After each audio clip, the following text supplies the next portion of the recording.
আমাদের এখানে এসে কেমন লাগছে?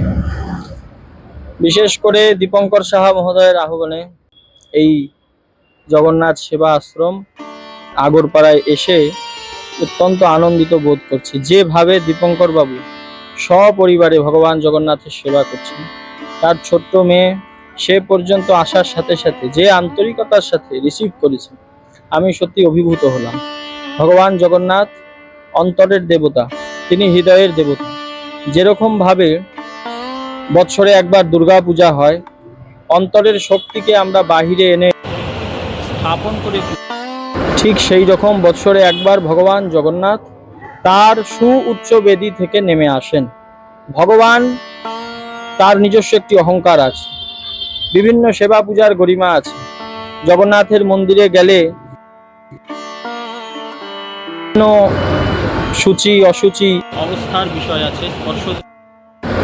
তাই ভগবান সেই সর্বপ্রকার গরিমার বন্ধনকে ছিন্ন করে বৎসরে একবার রাজপথে আসেন তার ভক্তকে আলিঙ্গন দেবার জন্য। এই উৎসব মহামিলনের উৎসব। বিশেষ করে এখানে এসে ভগবান জগন্নাথকে কেন্দ্র করে 12 মাস যেভাবে সেবা প্রকল্প চলছে, অন্নদান বস্ত্রদান থেকে শুরু করে রক্ত পরীক্ষা, স্বাস্থ্য পরীক্ষা ইত্যাদি শিবির, আমার প্রশংসার কোনো ভাষা নেই। ভগবান জগন্নাথ আপনাদের মঙ্গল করুন, এই প্রার্থনা করি আমি।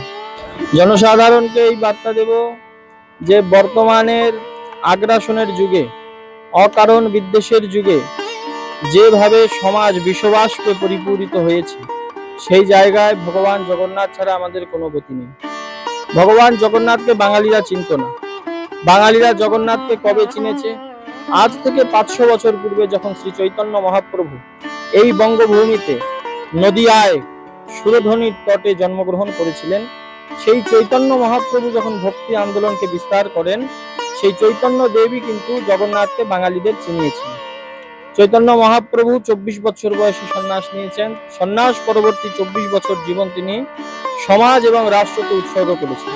সেই 24 বছর জীবনকালে 18 বছর চৈতন্যদেব পুরীতে কাটিয়েছেন। এই 18 বছর পুরীতে যতদিন তিনি ছিলেন, তিনি পুরীতে থাকতেন, কিন্তু তার মূর্ধন্য পার্ষদ নিত্যানন্দ, অদ্বৈত ইত্যাদি এরা বঙ্গদেশে থাকতেন। প্রত্যেক বছর এখান থেকে জগন্নাথের জন্য ঝালি যায়, রাঘবের ঝালি এখনো যায়। বাঙালিরা এখনো গিয়ে গুন্ডিচা মার্জন করেন। জগন্নাথ তো হৃদয় অধিষ্ঠান করেন। ঈশ্বরঃ সর্বভূতানাং হৃদয়দেশে অর্জুন তিষ্ঠতি। শ্রীকৃষ্ণ অর্জুনকে বলেছেন যে আমি জীবের হৃদয়ে বাস করি। তাই সেই হৃদয়ের নিচের কতগুলো স্তর আছে। অন্তঃকরণ আছে, জীবের মন, বুদ্ধি, চিত্ত, অহংকার। তো দেহ হচ্ছে রথ। আত্মানম রথিনম বিদ্ধি শরীরম রথমেব তু। আত্মাকে রথী বলা হয়েছে। এই আত্মাই হচ্ছেন জগন্নাথ, যিনি দেহরূপ রথে আরোহণ করে আছেন। আর কন্ট্রোলার হচ্ছে মন।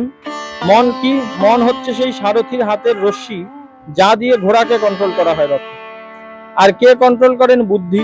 তো অন্তঃকরণের যে মন, বুদ্ধি, চিত্ত, অহংকার, এই 4টি স্তর, এই 4টি স্তর পেরিয়ে হৃদয়ের কাছে আমরা পৌঁছাই। তো তার মধ্যে রয়েছে চিত্ত।